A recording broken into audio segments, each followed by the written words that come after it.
నమస్కారం వార్తలకు స్వాగతం ముందుగా ముఖ్యాంశాలు ప్రధానమంత్రి మోడీకి కేసీఆర్ కి ఎవరికి ఓటేసినా ఒకటే కాంగ్రెస్ భారీ బహిరంగ సభలో సీఎం రేవంత్ రెడ్డి వెల్లడి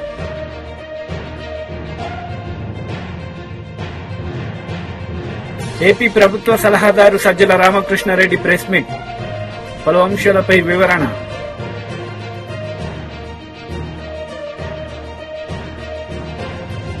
ఆదిలాబాద్ కాంగ్రెస్ సభలో సీఎం రేవంత్ రెడ్డి పాల్గొన్నారు. ఈ సందర్భంగా ఆయన మాట్లాడుతూ మోడీకి కేసీఆర్ కి ఓటేసినా ఒకటే అని ఆయన మండిపడ్డారు.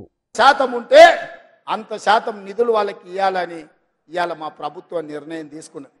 బలహీన వర్గాల బతుకుల్లో కొంత వెలుగులు నింపాలని అభివృద్ధి పదం వైపు వాళ్ళని నడిపించాలని ప్రయత్నం చేస్తుంటే బీసీల లెక్కలు తెలిస్తే బీసీలకు నిధులు ఇస్తే రాజ్యాధికారంలో వాళ్ళు వాటా అడుగుతారని ఇవాళ ఇక్కడుండే కేసీఆర్ అక్కడుండే నరేంద్ర మోడీ కుట్ర చేసి కాంగ్రెస్ పార్టీని దొంగ దెబ్బ తీయాలని ఆలోచన చేస్తారు.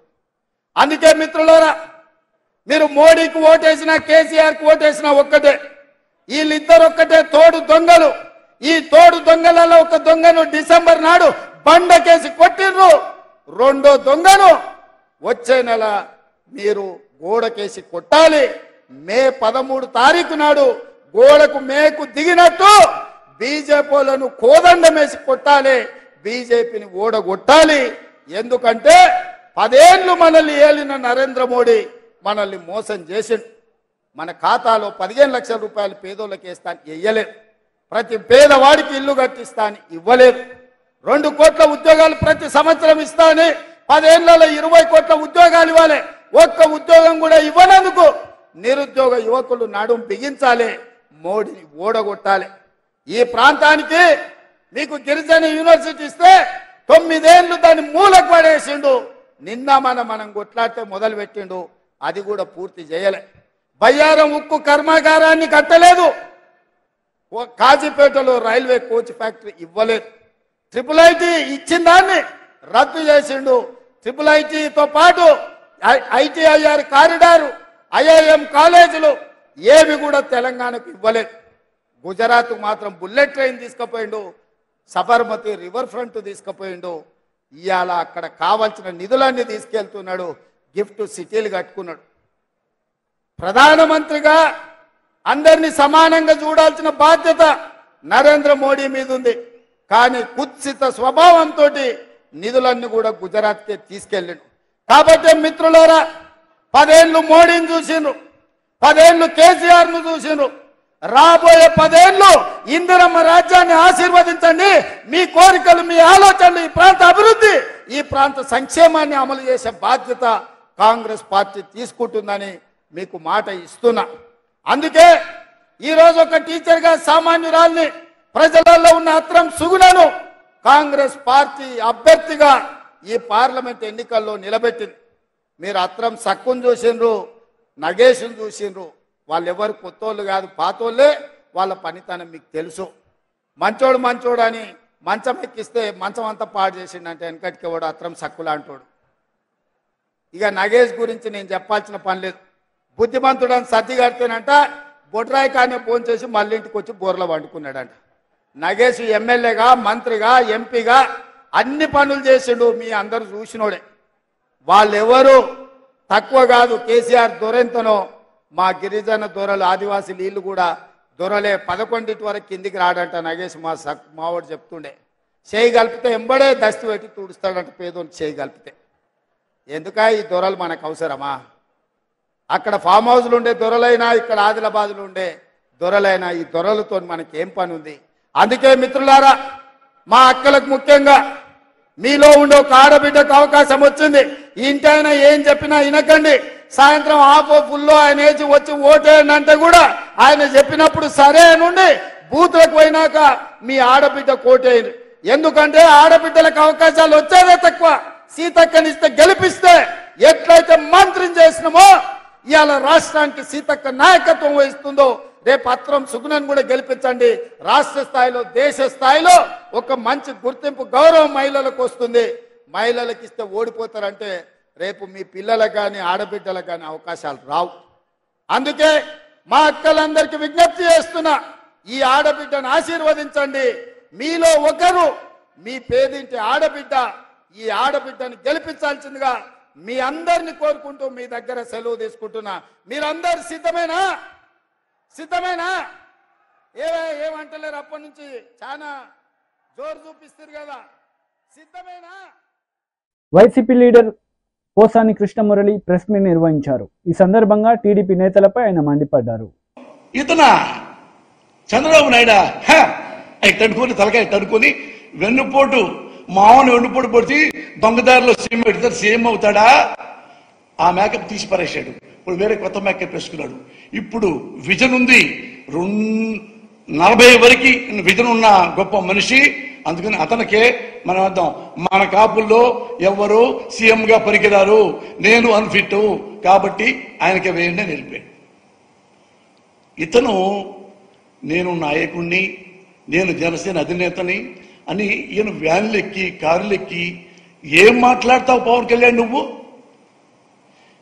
నువ్వు సీఎం అవుదాను వచ్చి కార్యకర్తగా మారి చంద్రబాబు కాళ్ళు పట్టుకొని ఇప్పుడు చంద్రబాబుని గెలిపించాలని చెప్పి కాపులందరినీ తీసుకెళ్లి ఆయనకి తాకట్టు పెట్టడానికి నువ్వు ట్రై చేస్తున్నావు. అసలు ఆల్రెడీ పాపం ఆంధ్రప్రదేశ్లో ఉన్న కాపు జాతి చాలా వీళ్ల వల్ల ఆత్మగౌరవం పలగొట్టుకున్నారు, చాలా బాధపడ్డారు. ఎవరు? ఈ పవన్ కళ్యాణ్ అన్న చిరంజీవి. ఈ అన్నదమ్ముల పుణ్యం అని కాపుల్ని ఎంత దింపాలో అవమానం అంత దింపేశారు. దీనికంటే ముందు చూడండి, చిరంజీవి గారు ఆయన ప్రజారాజ్యం పార్టీ పెద్ద లెవెల్లో పెట్టేశాడు. పాపం కాపులందరూ చాలా సంతోషపడి, ఎవరికైనా ఉంటుంది కదా, నాకే కులాభిమానం ఉంటుంది, మన కులంలో ఎప్పుడు ముఖ్యమంత్రి అవ్వలేదు కానీ ఈసారన్నా అయితే బాగుంటుంది. చిరంజీవి వచ్చాడు, అప్పుడు రామారావు అటు వచ్చాడు కాబట్టి అని పాపం చాలా మంది కాపులు ఇల్లే అమ్మేసుకున్నారా, పొలమే అమ్మేసుకున్నారా, ఉద్యోగాలే పోగొట్టుకున్నారా, ఇంటి పట్టలు లేకుండా మొత్తం చిరంజీవి గారికి దారం పోశారు. కోట్లు వాళ్ళందరూ దానమే ఇచ్చారా, ఇంకోటి ఇచ్చారా, విరాళం ఇచ్చారా, అన్నీ అయిపోయినాయి. ఎలక్షన్ వచ్చింది. ఎలక్షన్ వచ్చిన తర్వాత ఎలక్షన్లో ఇదే చంద్రబాబు నాయుడు నేనున్నా, ఎందుకంటే నేను ఎమ్మెల్యే టికెట్ నాకు ఇచ్చారు కదా, ఉంటే అతను ఎవరో కొత్తవాడు చిరంజీవి అంట, ప్రజారాజ్యం అంట, తుపుక్కున నీటి పొడిగా గాలిపోయింది, ఇతను ఎమ్మెల్యే టికెట్లు అమ్మేసుకుంటున్నాడు, ఎంపీ టికెట్లు అమ్మేసుకుంటున్నాడు అని ఇంతవరకు ఇక్కడ మాట్లాడాడు. గ్రేట్ మ్యాన్, పొలిటీషియన్ కాబట్టి. అక్కడికి వెళ్ళిన తర్వాత లొకేషన్లో అందరికి మెసేజ్లు ఏం పోయినాయి, ఆ కమ్మ క్యాస్ట్కి వేరే క్యాస్ట్కి నేను చూసా కదా స్వయంగా. అంటే కాపులు రౌడీలు, కాపులు గుండాలు, వాళ్ళు చాలా దుర్మార్గులు, వాళ్ళ కనుక ఓటేసి గెలిపించారంటే మన కమ్మోళ్ళు బతకరు. ఇది నేను 15 ఏళ్ళు చెప్తానే ఉన్నా. ఇంత ఘోరంగా మాట్లాడతాడు నాయన నారా చంద్రబాబు నాయుడు అని ఈ చిరంజీవికి చెప్పాను, ప్రపంచంలో అందరూ చెప్పారు, తెలుగు వాళ్ళకి అందరూ విన్నారు, ఇతను విన్నాడు పవన్ కళ్యాణ్. కానీ లోపల అంటే జగన్ని శేషం పోయాలని అలా 2 చేతుల్లో చెవుల్లో శేషం పోసుకున్నాడు. ఏమన్నా ఉన్నాయండి, అతను చంద్రబాబు కూడా ఏమన్నాకి లేదు, అట్లా ఓడిచ్చాడు. ఇవి చిరంజీవి గారికి కూడా తెలుసు, నేను కూడా చెప్పాను. ఇంత ఘోరంగా క్యాస్ట్ ఫీలింగ్ తెచ్చి ఇది చేస్తున్నాడు అన్నా అంటే ఏం మాట్లాడలేదు. చిరంజీవి గారు ఓడిపోయారు. మళ్ళా అక్కడికి వెళ్ళిన తర్వాత ఓడిపోయిన తర్వాత 18 ఎమ్మెల్యే గెలిచారు. కాపులు ఏమనుకున్నారు, బాధపడి పోనీలే, బాధ నా ముందే ఉన్నారు పక్కన కాపు సోదరులు, వాళ్ళు ఎదురు మాట్లాడుతుంటే కమ్మాళ్ళు కమ్మాళ్ళ బతకదీని మీ కాపులు రౌడీలు అంట కదా అంటే పురుషోత్తం పట్టణంలో ఉన్న యూత్ కుర్రలు నా ముఖం చూసి ఏమనలేక ఆడాళ్ళు ఏమనకుండా పక్కెళ్ళిపోయారు. ఆయన 18 ఎమ్మెల్యేలు వచ్చినాయి. చిరంజీవి గారు 18 ఎమ్మెల్యేలు వస్తే ఏమనుకున్నారు బాబు, కానీ 18 ఎమ్మెల్యేలు కదా. చిరంజీవి గారు అసెంబ్లీకి వెళ్ళి సమస్యలు బాగా ఇచ్చేస్తాడు, ఏమైనా ప్రాబ్లం ఉన్నా ఆంధ్రప్రదేశ్లో వెలుగెత్తి చూపిస్తాడు స్పీకర్ గారికి, అసెంబ్లీకి అనుకున్నారు అందరూ. ఆ 18తో ఉన్న మళ్ళీ నెక్స్ట్ 5 ఏళ్ల తర్వాత మళ్ళీ పెరుగుతీలే అనుకుంటే ఈ కాపులకి ఏమి చెప్పకుండా, ఎవరికి ఏమి చెప్పకుండా వెళ్ళిపోయి ఈ 18 ఎమ్మెల్యేలని. ఎమ్మెల్సీ అశోక్ బాబు మీడియా సమావేశం నిర్వహించారు. ఈ సందర్భంగా వైసీపీ నేతలపై మండిపడ్డారు. కన్ఫ్యూజన్ క్రియేట్ చేసి అసలు ఎంప్లాయీస్ ఓట్లు తీసేస్తారా, ఇవ్వరా అనే ఒక పరిస్థితి తీసుకొచ్చారు. దీని మీద సంఘాలు కూడా తీవ్రంగా స్పందించాలి. ఉద్యోగ సంఘాలు కానీ లేదంటే మిగతా సంఘాలు కానీ తీవ్రంగా స్పందించాల్సిన అవసరం ఉంది.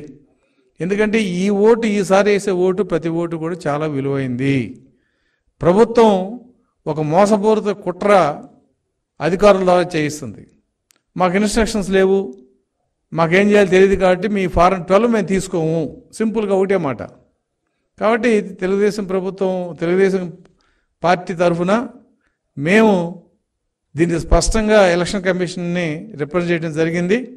ఎలక్షన్ కమిషన్ ఈ రోజున దాని మీద ఒక స్పష్టమైన ఆదేశాలు ఇవ్వడం జరిగింది. సరే, అందుట్లో కూడా కొన్ని చిన్న చిన్న పొరపాట్లు ఉన్నాయి, కానీ మెజారిటీ క్లారిఫికేషన్ మేము అడిగినవి కూడా ఎలక్షన్ కమిషన్ ఇవ్వడం జరిగింది. అందులో ప్రధానంగా ఏంటంటే, ఉద్యోగస్తులకు ఎక్కడైతే డ్యూటీ వేశారో ఆ డ్యూటీలో ఉన్న, అంటే ఆ ఏరియాకి సంబంధించిన ఏఆర్ఓకి ఫారం 12 ఇవ్వాలి. అయితే ఇక్కడ ఇంకొక మతలబు కూడా అధికారులు చేస్తున్నారు. అంటే ప్రభుత్వానికి వంతపాడే అధికారులు ఫారం 12 తీసుకుంటున్నారు, ఎక్నాలజ్మెంట్ ఇవ్వట్లా. అందుకే స్పష్టంగా ఉద్యోగస్తులందరినీ నేను అప్పీల్ చేస్తున్నా, ఉద్యోగ సంఘాలను కూడా మేము అప్పీల్ చేస్తున్నాం. మీరు ఫారం 12 ఇచ్చినప్పుడు ఫోటోస్టాట్ కాపీ కానీ లేదంటే 2 కాపీలు తీసుకుని ఒక కాపీ మీద స్పష్టంగా మీరు ఎక్నాలజ్మెంట్ తీసుకోండి. ఎవరైతే అధికారులు ఎక్నాలజ్మెంట్ ఎవరో వాళ్ళ మీద స్పష్టంగా కలెక్టర్కి మీరు కంప్లైంట్ ఇవ్వచ్చు, అందులో ఇబ్బంది ఏం లేదు. ఎందుకంటే ఇన్ని వందల వేల దీని మీద నాకు నీ అప్లికేషన్ రాలేదు ఫారం 12 అంటే చేయగలిగింది ఏం లేదు ఆ రోజున. కాబట్టి దీన్ని 26 దాకా సమయం పెంచడం జరిగింది. కాబట్టి ఎలక్షన్ డ్యూటీలో ఉన్న ఏపీఓలు కానీ పోలీస్ స్టాఫ్కి ఒక నోడల్ ఆఫీసర్ని పెట్టారు. అలాగే ఆర్టీసీకి కూడా ఒక నోడల్ ఆఫీసర్ పెట్టారు. కొన్ని చోట్ల మాకు వచ్చిన సమాచారం ఏంటంటే, నోడల్ ఆఫీసర్ ఎక్కడ ఉంటాడు ఏంటి కూడా పోలీస్ స్టాఫ్కి తెలియదు. అంటే ఏంటి, పోలీసులంతా కూడా ప్రభుత్వానికి వ్యతిరేకంగా ఉన్నారు కాబట్టి పోస్టల్ బ్యాలెట్ తగ్గించిన కొందికి వైసీపీకి ప్లస్ పాయింట్ అవుతుంది. కాబట్టి మేము స్పష్టంగా చెప్తున్నాం, పోలీస్ శాఖలో కానీ ఆర్టీసీలో కానీ ఎవరైతే నోడల్ ఆఫీసర్గా ఉన్నారో వాళ్ళు పోలీస్ స్టాఫ్కి, ఆర్టీసీ సిబ్బందికి ఈ సమాచారం తెలియజేయాల్సిన బాధ్యత వాళ్ళదే. పోలీసు డీజీ కానీ, ఆ కన్సర్న్ ఎస్పీ కానీ, డిఐజీ కానీ, ఆర్టీసీ ఎండి, ఆర్టీసీ రీజనల్ ఆఫీసర్స్ మీరు స్పష్టంగా ఆర్టీసీలో డ్యూటీలో ఉన్న డ్రైవర్ల, కండక్టర్లకి, అలాగే ఎమర్జెన్సీ సర్వీస్లో ఉన్న వాళ్ళకి, అలాగే ప్రైవేట్గా మనం తీసుకున్న వీడియోగ్రాఫర్లకి లేకపోతే ఫోటోగ్రాఫర్లకి, డ్రైవర్లు, వీళ్ళందరూ కూడా. మాజీ ఎమ్మెల్యే జగ్గారెడ్డి ప్రెస్ మీట్ నిర్వహించారు. ఈ సందర్భంగా ఇరు పార్టీలపై ఆయన మండిపడ్డారు. హరీష్ మాట్లాడతాడు, బీజేపీ వాళ్ళు మాట్లాడతారు. ఏం చేసింది 70 ఏళ్ళ కాంగ్రెస్? ఏం చేసింది? నేను అడుగుతున్నా బీజేపీలకు 500 అదేదో అప్పుడెప్పుడో రామాలయం, అది ఆడప్పుడు శ్రీరాముడు నివసించే గుడిని కూలగొడితే మీరు ఈ చరిత్ర కూడా చదవాలి కదా. ఎట్లయితే శ్రీరాముడి చరిత్ర నువ్వు చదువుతున్నావు అంటే, నువ్వు శ్రీరామచంద్రుడు భగవాన్ చరిత్ర చదువుతున్నావు అంటే నీకు ఓట్లు వస్తాయని దాన్ని ఎక్స్పోజ్ చేస్తున్నావు. కానీ మహాత్మా గాంధీ, నెహ్రూ గారు మరి చేసింది కూడా నువ్వు, మరి ఇదొక చరిత్రనే కదా. శ్రీరామచంద్రుడి పరిపాలన ఎట్లయితే సాగిందో అట్లాగే ఆ రోజే నెహ్రూ గారు ప్రధానమంత్రి కాగానే శ్రీరామచంద్రుని లాంటి పరిపాలన, అంటే నీళ్లు, నిధులు, రైతులు, ఉద్యోగాలు, ఇండస్ట్రీస్, చదువుకోవడానికి ఎడ్యుకేషనల్, ఇవన్నీ అప్పుడే కదా మొదలైంది, నెహ్రూ గారు కాలంలోనే కదా. అట్లా పునాది నెహ్రూ గారు, అలాంటి పునాదిల నుంచే ఈరోజు అనేక మంది నాయకులు, ఎవరన్నా తీసుకో, మనం ఈ మధ్యలో ముఖ్యమంత్రులు అయిన వాళ్ళు 20 ఏళ్ళ చంద్రబాబు నాయుడు తీసుకో, కేసీఆర్ని తీసుకో, మొన్నటిదాకా జగన్ తీసుకో, రాజశేఖర రెడ్డిని తీసుకో, రోషే గారిని తీసుకో, కిరణ్ కుమార్ రెడ్డిని తీసుకో, ఇప్పుడు రేవంత్ రెడ్డిని తీసుకోండి. ఇట్లా ఆయన వేసిన ఇత్తంలో నుంచే వీళ్ళందరూ వచ్చిర్రు. ఆయన వేసిన పునాదిలో నుంచే ఈ నాయకులు వచ్చిర్రు. అది మర్చిపోవద్దు అని అడుగుతున్నా. అదే నేను జ్ఞాపకం చేపిస్తున్నా ఈరోజు గాంధీ భవన్ మీడియా ద్వారా. ఇంత పెద్ద గొప్ప చరిత్ర, త్యాగాల కుటుంబము రాహుల్ గాంధీ గారి యొక్క ముత్తాత. రాహుల్ గాంధీ గారి యొక్క ముత్తాత జవహర్లాల్ నెహ్రూ యొక్క గొప్పతనం, ఆ బ్లడ్డే ఈరోజు రాహుల్ గాంధీ గారిని మళ్ళీ జనంలో నడిపిస్తున్నది.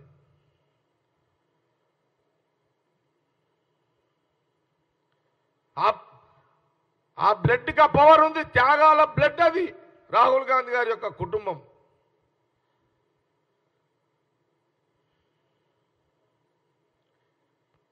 ఆ రోజు ఆహార ధాన్యాలు ఉత్పత్తి మొదలైనవి, వ్యవసాయ రంగం అభివృద్ధి చెందుతూ ఉంది.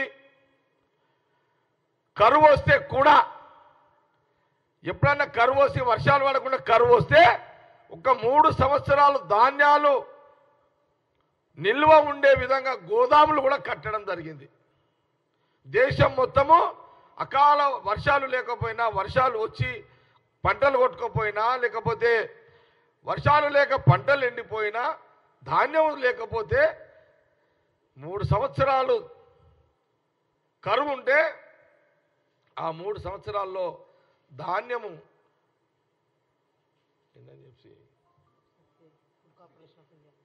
FCI food corporation of India, ఇప్పుడు మనము సూపర్ బజార్కి వస్తున్నాయి చూడు, అదే ఆడికించి వస్తున్నాయి. అది ఎవరు ఏర్పాటు చేసిరు? నెహ్రూ గారే కదా. మరి అప్పుడేమన్నా ఎవరున్నారు? మోడీ గారు లేరు, అమిత్ షా లేడు, కేసీఆర్ లేడు, కేటీఆర్ లేడు, హరీష్ రావు లేడు, ఎవరేం లేము. ఎందుకు నరుకుతున్నారు ఈ ముచ్చట్లు? మీరు పనికొచ్చే ముచ్చట్లు మాట్లాడండి. దీని మీద డిబేట్కి వస్తారా? ఉందా తమ్ము?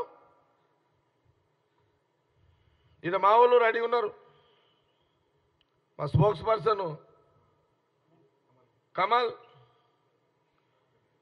భవానీ రెడ్డి గారు, మెట్టు సాయి. మాట చెప్తున్నా, ఇది నోరుంది కదా మాట్లాడుడేనా మీరు? అచ్చా, అట్లా మనకు వ్యవసాయ రంగం అభివృద్ధి చెందడం కాగానే ఇండస్ట్రియల్ దిక్కు వచ్చేసారు. యువకులకు ఉద్యోగాలు కావాలి. అప్పుడు మన దేశంలో డబ్బులున్న కొంత ఉన్నవాళ్ళు కూడా ధైర్యం చేయలే. అప్పుడు నెహ్రూ గారు ఎన్నికల ప్రచారంలో భాగంగా ఎంపీ బండి సంజయ్ పాల్గొన్నారు. ఈ సందర్భంగా పలు అంశాలపై ఆయన మాట్లాడారు. ఎవరికైనా వచ్చినాయా అన్న? 12 లక్షలు ఎస్టీ యువకులు చెప్పాలి. ఎవరికైనా వచ్చిందా అన్న? ఎవరికి రాలే. ఇవాళ ఒక్కొక్క గ్రామ పంచాయతీ అభివృద్ధికి నిధులు ఇస్తున్నారు.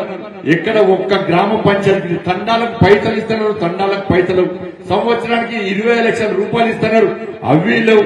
ఇవాళ ఇంటర్మీడియట్ పాస్ అయిన పిల్లలకు, ఎస్సీ సమాజానికి సంబంధించిన ఇంటర్మీడియట్ 10th పాస్ అయిన వాళ్ళకేమో 10,000 రూపాయలు ఇస్తున్నారు. ఇంటర్మీడియట్ పాస్ అయిన వాళ్ళకేమో 15,000 రూపాయలు ఇస్తున్నారు. డిగ్రీ పాస్ అయిన వాళ్ళకేమో 25,000 రూపాయలు ఇస్తున్నారు. పీజీ ఏజ్ వాళ్ళకేమో 1,00,000 రూపాయలు ఇస్తున్నారు. బిడ్డ ఇప్పుడు 10th ఇంటర్ ఎగ్జామ్స్ మొన్ననే అయిపోయినాయి. నెక్స్ట్ పాస్ అయినాక వాళ్ళ అకౌంట్లలో పైసలు వేయకుంటే మా భారతీయ జనతా పార్టీ ఎస్సీ మోర్చా కార్యకర్తలు ఏ కాంగ్రెస్ పార్టీ నాయకుడిని తండాల్లో బస్తీలలో తిరగలేకుండా ఎక్కడికక్కడ నిలుస్తాం. బిడ్డ, మీరు ఏదో హామీలు ఇచ్చి మోసం చేసే వదిలిపెట్టే ప్రసక్తి లేదు. ఎస్సీ ఎస్టీ సప్లాన్ నిధులను కూడా ఇలా బీఆర్ఎస్ పార్టీ ప్రభుత్వం దారి మళ్లించింది. ఇవన్నీ కూడా ఇలా బీఆర్ఎస్ పార్టీ మోసం చేసింది, కాంగ్రెస్ పార్టీ మోసం చేసింది. ఇలా నరేంద్ర మోడీ గారి ప్రభుత్వం వచ్చిందమ్మా. నరేంద్ర మోడీ గారి ప్రభుత్వం వచ్చిన తర్వాత దేశంలో గతంలో ఈ కాంగ్రెస్ పార్టీ ఇలా 57 సంవత్సరాలు కాంగ్రెస్ పార్టీ 1,100 కోట్ల రూపాయలు ఖర్చు పెట్టింది. కేవలము 57 సంవత్సరాలు 1,100 కోట్ల రూపాయలు మాత్రమే ఖర్చు పెట్టింది. కానీ నరేంద్ర మోడీ గారి ప్రభుత్వం 2020 59,000 కోట్ల రూపాయలను ఖర్చు పెట్టిందన్నారు. ఎస్సీ ఎస్టీ విద్యార్థులు కాంగ్రెస్ పార్టీ ప్రభుత్వం దాన్ని అమలు చేయకుండా విద్యార్థుల మధ్యనే చదువులు పెట్టారు. కానీ నరేంద్ర మోడీ గారి ప్రభుత్వం వచ్చినాక 2020లో 59,000 కోట్ల రూపాయలు ఖర్చు పెట్టడంతో ఎస్సీ ఎస్టీ విద్యార్థులు ఉన్నత చదువులు చదివి ఇలా పెద్ద స్థాయికి పోతున్నారంటే అది కేవలం నరేంద్ర మోడీ గారి ప్రభుత్వం యొక్క చలవ. ఇలా మొదటి కూడా కాంగ్రెస్ పార్టీ కానీ ఇప్పుడున్న బీఆర్ఎస్ పార్టీ ఎస్సీ ఎస్టీలను ఓటు బ్యాంక్ గా చూసింది తప్ప ఏ రోజు వాళ్ళకు న్యాయం చేసిన దాఖలలో. మొన్న నరేంద్ర మోడీ గారి ప్రభుత్వం ఏర్పడిన తర్వాత మొన్న ప్రభుత్వ హయాంలో మా గవర్నమెంట్ లో 8 మంది ఎస్టీ సామాజిక వర్గానికి సంబంధించిన ఎంపీలను మంత్రులు చేసిన ఘనత నరేంద్ర మోడీ గారి ప్రభుత్వం. ఎంతమందిని?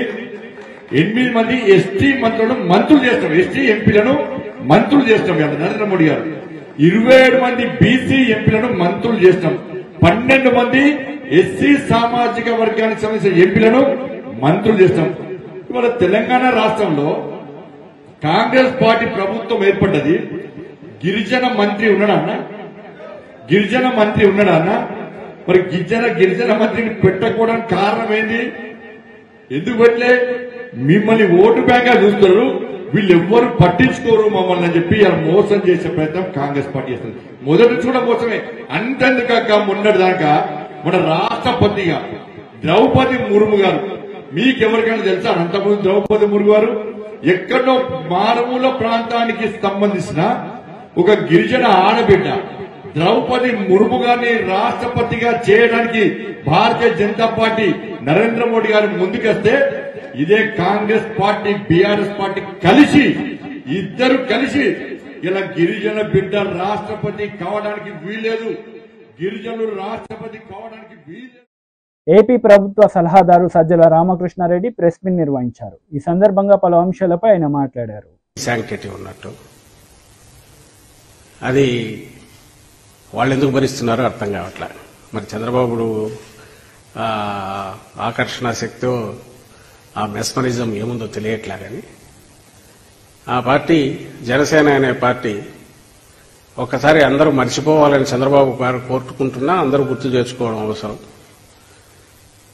పవన్ కళ్యాణ్ గారికి ముఖ్యమంత్రి పదవి కనీసం 2 ఏళ్లు ఇవ్వాలని ఆయన పిలుచుకునే ముద్దుగా జన సైనికులు, వీర మహిళలు వాళ్ళందరి కోరిక అయితే, అలాగే కాపు నాయకులందరి కోరిక అయితే, ఆ 2-2.5 ఏళ్ళు అదిపోయి ఆఖరుకు అందుకు అవసరమైన 40-50 సీట్లు అంటే అవి పక్కకు పోయి ఆఖరికి అవి 24 సీట్లని, ఆ 24 సీట్లు కాస్త మళ్ళీ ఆఖరి 24 అనౌన్స్ చేశారు. దాని ఇంటర్ప్రిటేషన్ కూడా ఇచ్చిన తర్వాత ఎగ్జాక్ట్ బీజేపీ మళ్లీ వచ్చి ఫైనల్ కూటమి షేప్ తీసుకునే టైంకి అది 21కి పడి 21లో కనీసం 10-12 మంది పైగా, సగం మంది పైగా అసలు ఆ పార్టీలో ఇన్నాళ్ళు లేని వాళ్ళు లేదు. ఒక 3-4, 5 ఆఖరి నిమిషంలో టీడీపీ నుంచి యువతలకు తెచ్చిపెట్టిన వాళ్ళు. అంటే ఎఫెక్టివ్ గా జనసేనకు చంద్రబాబు నాయుడు ఇచ్చింది 10 సీట్లు. అంటే పవన్ కళ్యాణ్ గారు ఆయన ఇష్టపూర్వకంగా ఆయన అనుకుని పెట్టుకున్నవి అనుకుంటే 10 ఇచ్చింటారేమో అని అనిపిస్తుంది ఫైనల్ చూస్తుంటే. ఇంకా బీఫామ్స్ ఎవరైనా ఇవ్వకపోతే అవి మారుస్తారేమో. ఏదో తిరుపతి అంటున్నారు, మరి అది ఎంతవరకు ఒకవేళ ఇప్పుడున్న అభ్యర్థిని మార్చి టీడీపీ అభ్యర్థిని జనసేనలోకి తెచ్చి జనసేనలో వేస్తారని, అది కూడా అయితే ఇంకొకరు యాడ్ అవుతారు. పిఠాపురంలో కూడా పవన్ కళ్యాణ్ తిరగాల్సి ఉంటుందని చెప్పి తీసి వర్మని ఆయనకి ఇస్తే పవన్ కళ్యాణ్ రాష్ట్రమంతా తిరగాల్సిన బాధ్యత నాకుంది కదా, జగన్మోహన్ రెడ్డి గారి పాలనను మార్చాలా, చంద్రబాబును తీసుకురావాలనే పవిత్ర కర్తవ్యం నాకుంది కదా, నేను రాష్ట్రమంతా తిరగాలి కదా అని పవన్ కళ్యాణ్ గారు అనుకుంటే, అలా అనుకున్నట్టు చంద్రబాబు చేస్తే బహుశా పిఠాపురం కూడా జనసేన తరఫున పెట్టొచ్చాము. ఎవరిని ఇప్పుడు టీడీపీ నాయకుడుగా టికెట్ కోసం ట్రై చేసిన వ్యక్తిని పెట్టి ఆయన కూడా నుంచి తప్పుకోవచ్చాము.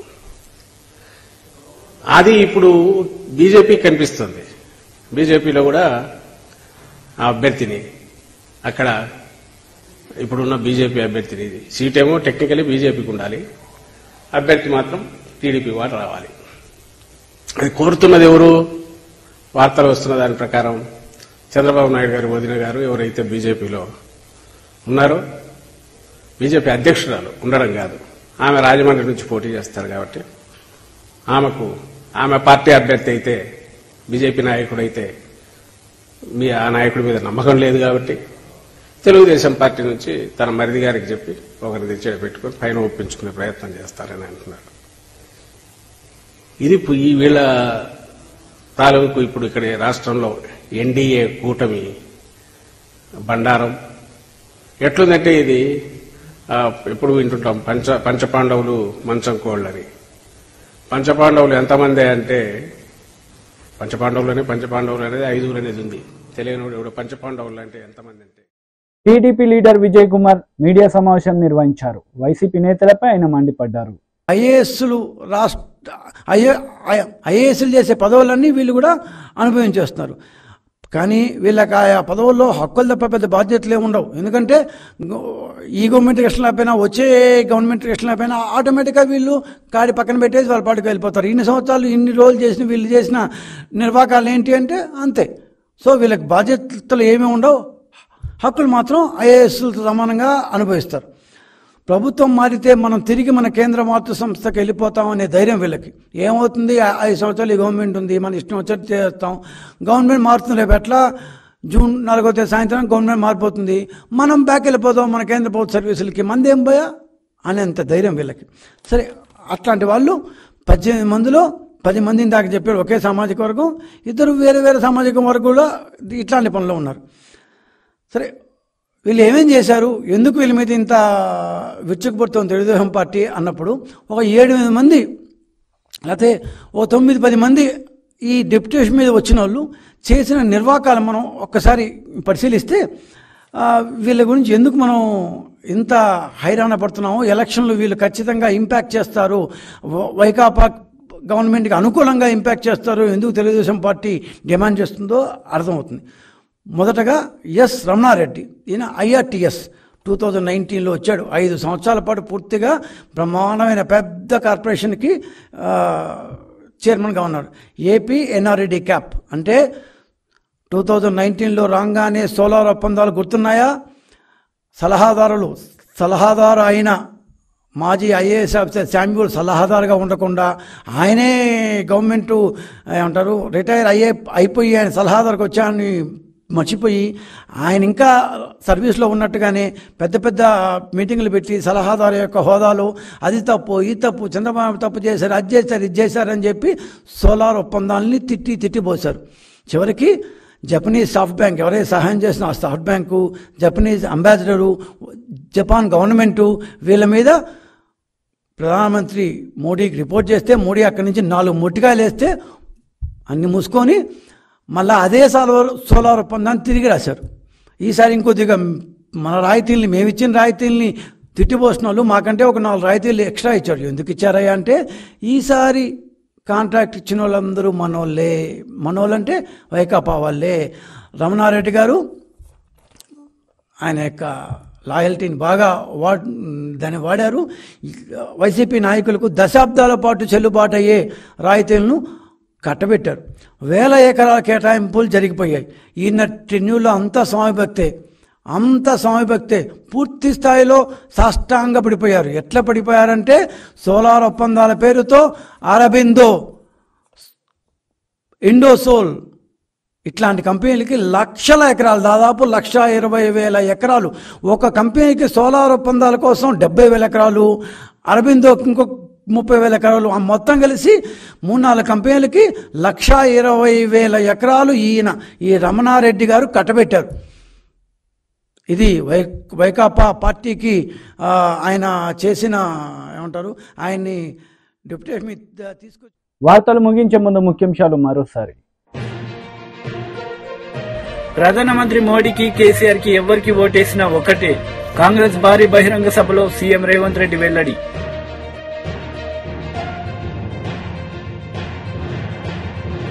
ఏపీ ప్రభుత్వ సలహాదారు సజ్జల రామకృష్ణారెడ్డి ప్రెస్ మీట్, పలు అంశాలపై వివరణ.